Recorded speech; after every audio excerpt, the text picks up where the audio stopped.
Welcome to Tech Blueprint, a window that lets you know the latest technology news in the world. In recent years, due to multiple rounds of sanctions launched by the United States, Huawei's mobile phone market share has plummeted, and Apple, an American company, has become the biggest beneficiary.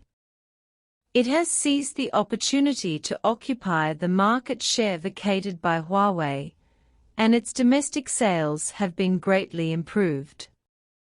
However, Apple is not satisfied. Instead of further integrating into the mainland market, it actively transfers production capacity abroad, reduces the proportion of domestic components, and eliminates Chinese suppliers. As a result, it and Foxconn have suffered a lot in India, and now they want to turn back.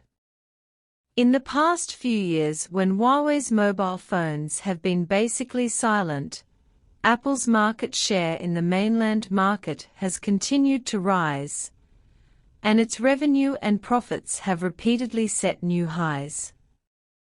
Cook said thank you to mainland consumers and thanked China for not targeting Apple like the US sanctions.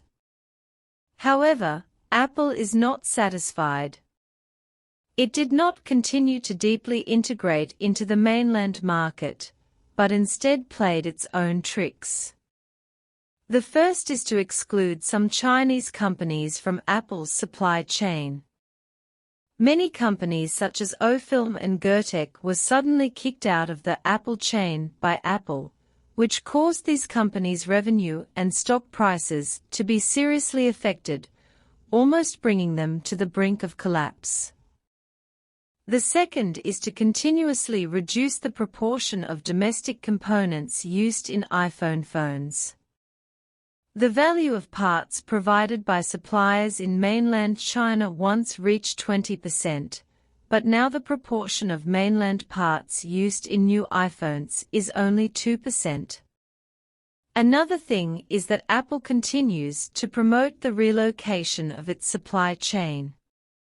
It is said that Cook does not want to rely too much on the mainland supply chain and put all his eggs in one basket, so he wants to build a supply chain backup and push suppliers to build factories in India, Vietnam and other places.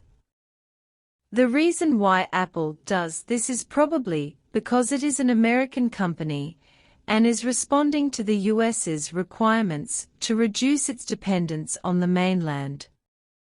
In the process of Apple's outward transfer of production capacity, Foxconn, as Apple's royal foundry, can be said to be actively cooperating and acting quickly. In just a few years, it has invested hundreds of billions of dollars in India, Vietnam, and other places to build multiple assembly plants. Foxconn even plans to transfer about 300 billion production capacity in the mainland market to India, intending to stop rewarding the mainland. In fact, Terry Gou also has his own little thoughts, that is, he hopes to continue to hold on to Apple's thigh, win more Apple orders, and then use cheap labor in India, Vietnam and other places to make Foxconn take off again. After all, India has become the most populous country in the world, with a large and cheap labor force, which is very similar to China's early reform and opening up, and seems to be very suitable for the development of manufacturing. Therefore, Apple and Foxconn want to reproduce the success of the mainland.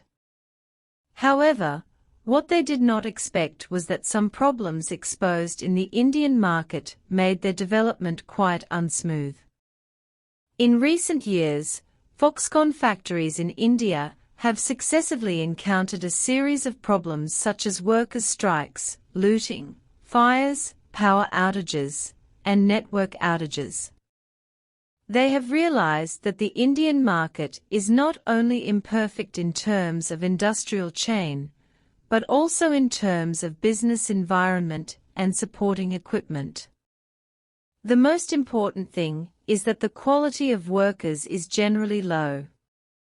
Even if Apple sends engineers to train, it cannot be changed in a short time, which directly leads to the low yield rate and frequent problems of iPhone phones produced in India, which cannot meet the global market requirements at all. Therefore, Indian factories mainly rely on semi-finished products imported from mainland factories, and then complete the links with low technical content. While Apple was busy relocating, domestic brands such as Xiaomi continued to impact the high-end market, and Huawei phones also returned, so the sales of Apple phones began to decline continuously, and the pressure forced Cook to think about the problem.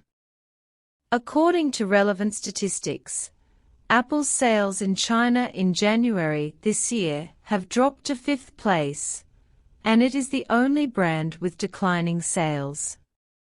Therefore, Cook understands the importance of supply chain to sales and the irreplaceable nature of the mainland market. That is why Cook has visited China many times to help Apple's sales, and has publicly stated that he will continue to attach importance to the mainland supply chain. Foxconn has also begun to look back, investing 1 billion yuan in Zhengzhou to build a headquarters building, hoping to resume its assembly and OEM business. However, the recruitment situation is not optimistic, because there are often suspended recruitment, and the recruitment registration system is closed. In contrast, mainland assembly plants have risen rapidly, while domestic OEMs such as BYD and Luxshare Precision are extremely popular in recruiting workers. For example, BYD's OEM factory has more than 1 million employees because Apple has given some orders to mainland factories. Apple and Foxconn have suffered in India and other places, and want to return to the mainland market, but the situation is different. It is easy to leave, but difficult to come back, because opportunities will not always wait for you. The perfect industrial chain in the mainland will soon give birth to alternative industries. In this regard, some foreign media directly stated that it is too late for Apple and Foxconn to turn back, and they can only pay a heavy price for it.